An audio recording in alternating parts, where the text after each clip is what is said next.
आपण सर्वजण म्हणतो तिरंगा हा एका माणसाने बनवला, पण खरं काय आहे ते आपण जाणून घेऊया. तिरंगा हा एका माणसाने नव्हे तर अनेकांच्या योगदानाने तयार झाला होता.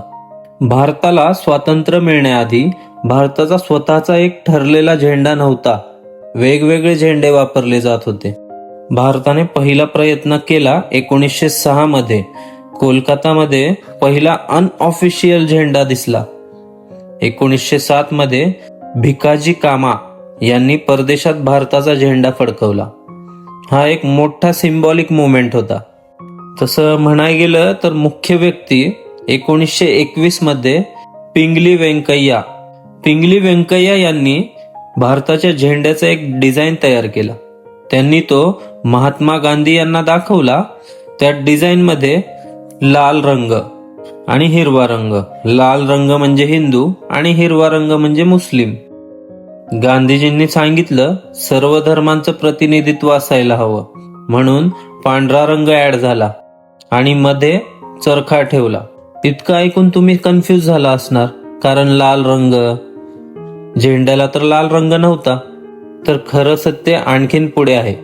हळूहळू त्यात बदल करण्यात आले. 1931 मध्ये एक नवीन झेंड्यासाठी सुरुवात झाली. त्यात केशरी रंग, पांढरा रंग, हिरवा रंग आणि मध्ये चरखा हा मॉडर्न तिरंग्याचा बेस बनला. पण नंतर आणखीन फायनल रिझल्ट देण्यासाठी 1947 मध्ये स्वातंत्र्याच्या आधी फायनल डिसिजन घेतला गेला. 22 जुलै 1947 ला भारताचा नॅशनल फ्लॅग ऑफिशियल अडॉप्ट झाला. त्यात केशरी, पांढरा आणि हिरवा. केशरी म्हणजे धैर्याचं प्रतीक, पांढरा म्हणजे शांततेचं प्रतीक, तर हिरवा म्हणजे समृद्धीचं प्रतीक.